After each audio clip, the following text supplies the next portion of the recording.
deltoid muscle will take origin from number 1, the clavicular fibers. As you can see, if I put the clavicle here, so medial and lateral end of clavicle, so the lateral 1/3 of anterior border of clavicle, clavicular fibers of deltoid. Similarly, middle fibers of deltoid will take origin from, these are the middle fibers, they are multipinnate fibers, and they will take origin from the, if I use this is the acromion process of scapula. This is our scapula, acromion process from the lateral border of the acromion process of scapula. It will take origin in the form of the 4 septa.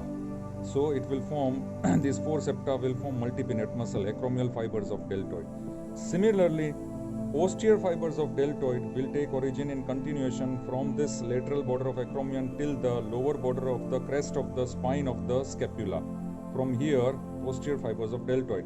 If I show you here, this posterior fibers in this limb here, these are the posterior fibers, as you can see, very well distinguished, well demarcated, and this is the crest of the spine, lower lip of the crest of the spine, the posterior fibers of deltoid.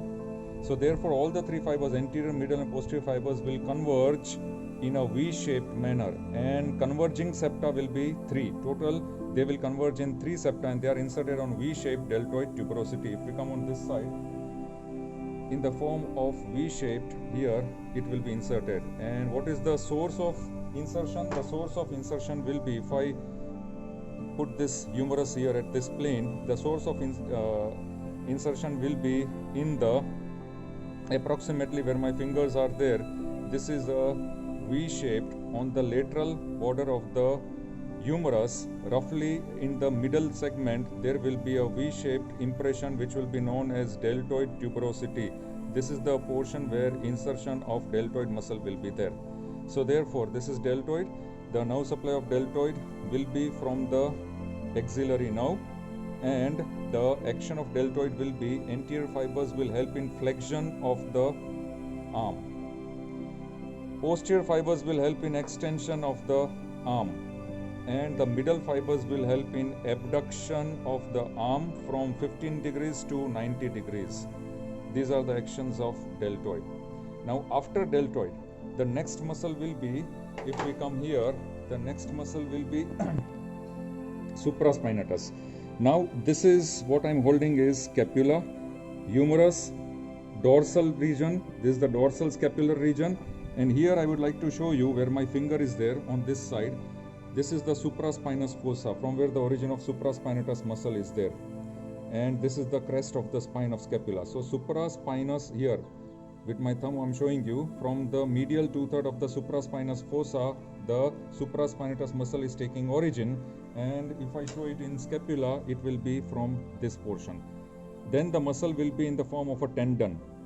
If my index finger is the tendon, it will be in the form of tendon. It will pass below the coracoacromial arch. This coracoacromial arch is formed by acromion process, coracoid process, and coracoacromial ligament. So it will pass below the coracoacromial arch.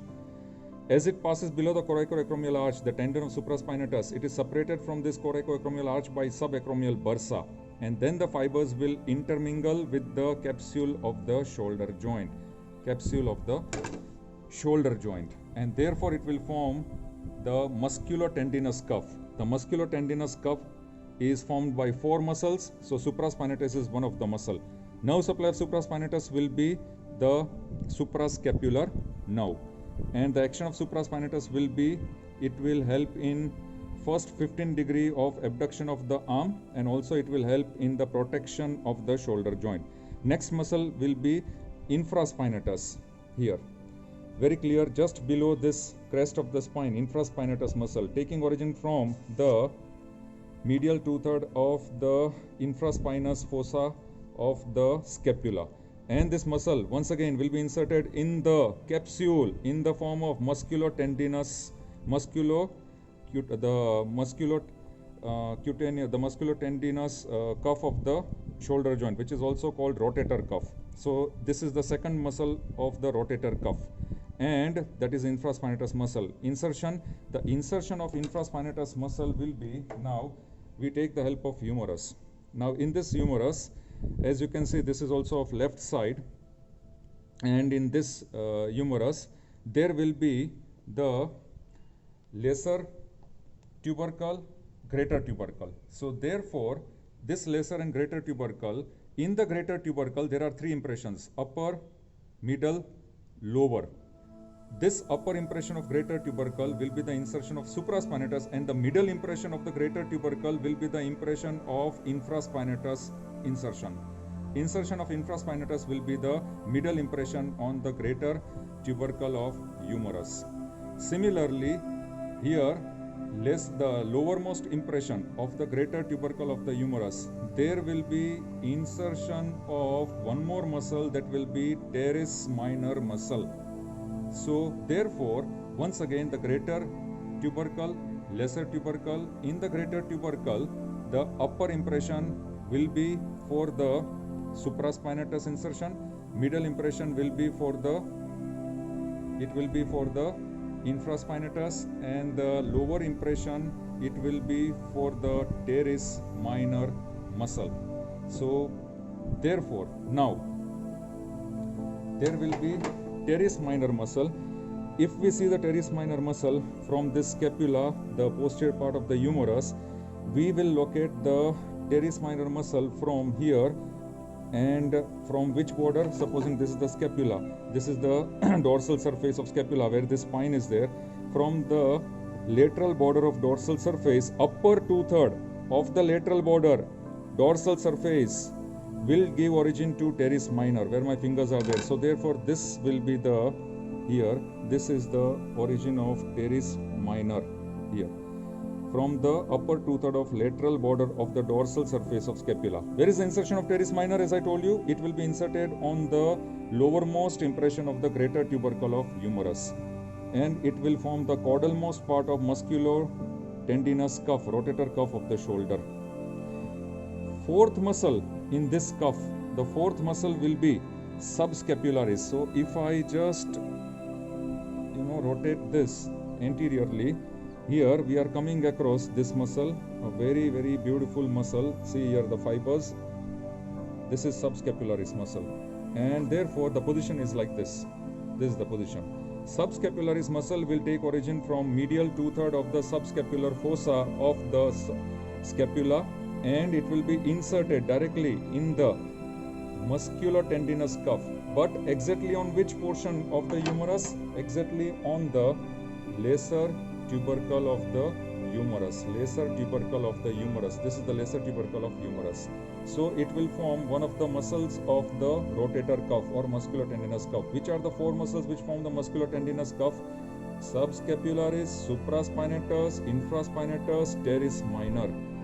Now, this subscapularis muscle, the action of subscapularis will be along with teres major. So once again, we will rotate this and we will just turn it, and after turning, once again we come to the posterior side, where we come to supraspinatus here, where my finger is there, infraspinatus, then teres minor, and below, now here, this much portion, this is teres major muscle. What is the origin of teres major? The origin of teres major muscle will be from the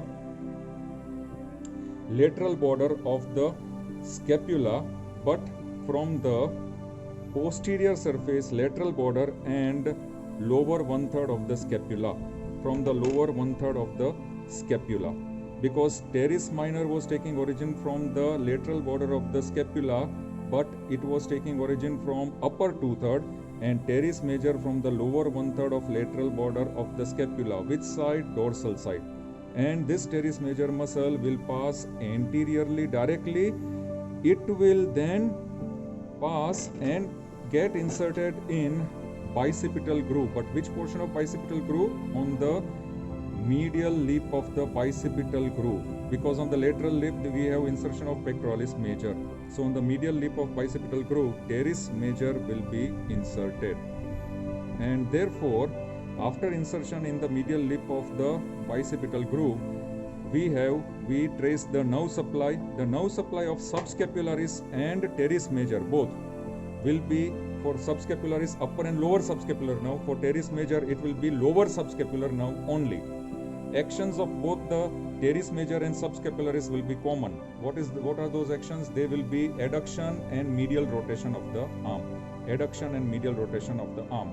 Similarly, the supraspinatus, the infraspinatus, supraspinatus is elevation, as I already discussed with you. So infraspinatus and teres minor will have the same action, that will be lateral rotation.